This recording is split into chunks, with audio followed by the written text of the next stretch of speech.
Hi ಗೆಳೆಯರೆ, ನಾನು ನಿಮ್ಮ MS ಕ್ರಿಕೆಟ್ ನ್ಯೂಸ್ ಕನ್ನಡ ಮಾತಾಡ್ತಿರೋದು.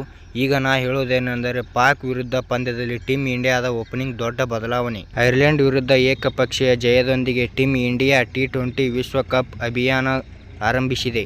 ನಾಳೆಯ ಭಾನುವಾರ ಅಂದರೆ ಜೂನ್ 9ರಂದು ಭಾರತ ಸಾಂಪ್ರದಾಯಿಕ ಎದುರಾಳಿ ಪಾಕಿಸ್ತಾನ ತಂಡವನ್ನು ಎದುರಿಸಲಿದೆ. ಈ ಪಂದ್ಯವು ಎಲ್ಲ ತಂಡಗಳಿಗಿಂತ ಅತ್ಯಂತ ಮಹತ್ವ ಪಂದ್ಯವಾಗಿದೆ.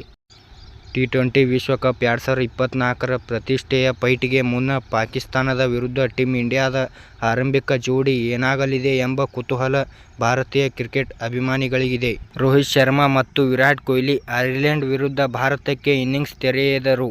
ಆದರೆ ಇಲ್ಲಿ ವಿರಾಟ್ ಕೊಹ್ಲಿ ಬ್ಯಾಟಿಂಗ್ 1 ರನ್ಗೆ ಔಟ್ ಆದರು. T20 ವಿಶ್ವಕಪ್ ಆರಂಭಕ್ಕೂ ಮುನ್ನವೇ ಭಾರತ ತಂಡದ ಆರಂಭಿಕ ಜೋಡಿ ಯಾರೆಂದು ಕುತೂಹಲ ಇದೆ. ಹಾಗೆಯೇ ಯಶಸ್ವಿ ಜೈಸ್ವಾಲ್ ಮತ್ತು ಸಂಜು ಸ್ಯಾಮ್ಸನ್ ಅವರ ಉಪಸ್ಥಿತಿಯ ಹೊರತಾಗಿಯೂ ಐರ್ಲೆಂಡ್ ಪಂದ್ಯದಲ್ಲಿ ತಂಡದ ಸಂಯೋಜನೆಯನ್ನು ಸರಿಯಾಗಿ ಇರಿಸಿಕೊಳ್ಳಲು ರೋಹಿತ್ ವಿರಾಟ್ ಜೋಡಿಯನ್ನು ಭಾರತೀಯ ತಂಡವು ಆಡಳಿತವು ನಂಬಿತು. ವಿರಾಟ್ ಕೊಹ್ಲಿ ಐರ್ಲೆಂಡ್ ವಿರುದ್ಧ ಆರಂಭಿಕರಾದರು. ರನ್ ಗಳಿಸಲಿಲ್ಲ. ಅವರು 5 ಎಸೆತಗಳಲ್ಲಿ 1 ರನ್ ಸಿಡಿಸಿ ಔಟಾದರು.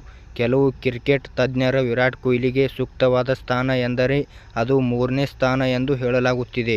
ಏಕೆಂದರೆ ಕೊಹ್ಲಿ ಕಳೆದ ಕೆಲ ವರ್ಷಗಳಿಂದ ಕೊಹ್ಲಿ ಒನ್ ಡೌನ್ ಆಗಿ ಬ್ಯಾಟಿಂಗ್ ಮಾಡುತ್ತಿದ್ದಾರೆ. ಇವರಿಂದಾಗಿ ಪಾಕಿಸ್ತಾನದ ಪಂದ್ಯದಲ್ಲಿ ಆರಂಭಿಕ ಜೋಡಿ ಬದಲಾಗುತ್ತಾರಾ ಎಂಬುದನ್ನು ಕಾದು ನೋಡಬೇಕಿದೆ. ಭಾರತದಲ್ಲಿ ಸದ್ಯ ಯಶಸ್ವಿ ಜೈಸ್ವಾಲ್ ಮತ್ತು ಸಂಜು ಸ್ಯಾಮ್ಸನ್ ಓಪನಿಂಗ್ಗೆ ಬಿಟ್ಟರೆ ಬೇರೆ ಆಯ್ಕೆಗಳೇ ಇಲ್ಲ. ಆದರೆ ಒಂದು ಪಂದ್ಯವನ್ನು ವೀಕ್ಷಿಸಿದ ನಂತರ ಯಾವುದೇ ಬದಲಾವಣೆ ಇರುವುದಿಲ್ಲ ಎಂದು ಹೇಳಲಾಗುತ್ತಿದೆ. ಇವರಿಂದಾಗಿ ಭಾರತ ತಂಡದ ಮ್ಯಾನೇಜ್ಮೆಂಟ್ ಪಾಕ್ ವಿರುದ್ಧ ಮೆಗಾ ಪಂದ್ಯದಲ್ಲಿ ರೋಹಿತ್ ಶರ್ಮಾ ಮತ್ತು ವಿರಾಟ್ ಕೊಹ್ಲಿ ಆರಂಭಿಕರಾಗಿ ಕಣಕ್ಕಿಳಿಯಬಹುದು.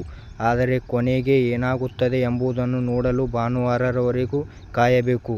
ಆದರೆ ಮತ್ತೆ ಬದಲಾವಣೆ ಮಾಡುವುದು ಅನುಮಾನವಾಗಿದೆ. ಭಾರತ ಮತ್ತು ಪಾಕ್ T20 ಮಾದರಿಯ ಕ್ರಿಕೆಟ್ನಲ್ಲಿ 12 ಬಾರಿ ಮುಖಾಮುಖಿಯಾಗಿದೆ. ಇದರಲ್ಲಿ ಭಾರತ 8 ಪಂದ್ಯಗಳನ್ನು ಗೆದ್ದಿದೆ. ಇದರಿಂದಾಗಿ ಅಂಕಿ-ಅಂಶ ವಿಷಯದಲ್ಲಿ ಭಾರತ ಬಹಳ ಮುಂದಿದೆ. ಆದರೆ ಈಗಾಗಲೇ ಪಾಕಿಸ್ತಾನ ತಂಡ ಅಮೆರಿಕದ ವಿರುದ್ಧ ಸೋತು ಒತ್ತಡದಲ್ಲಿದೆ. ಆದರೆ ಭಾರತ ತಂಡವು ಐರ್ಲೆಂಡ್ ವಿರುದ್ಧ ಭರ್ಜರಿ ಗೆಲುವು ದಾಖಲಿಸಿದ್ದು ಪಾಕ್ ಪಂದ್ಯಕ್ಕೂ ಮುನ್ನ ಆತ್ಮವಿಶ್ವಾಸದಲ್ಲಿದೆ. ಅಲ್ಲದೆ ಭಾರತ ತಂಡವು ಪಾಕಿಸ್ತಾನ ತಂಡದ ವಿರುದ್ಧ ICC ಟೂರ್ನಿಯಲ್ಲಿ ಮಾತ್ರ ಮುಖಾಮುಖಿ ಆಗುತ್ತಿದೆ. ಹೀಗಾಗಿ ಈ ರಣರೋಚಕ ತಂಡಗಳ ನಡುವಿನ ಪಂದ್ಯಕ್ಕಾಗಿ ಕೋಟ್ಯಾಂತರ ಅಭಿಮಾನಿಗಳು ಕಾಯುತ್ತಿದ್ದಾರೆ.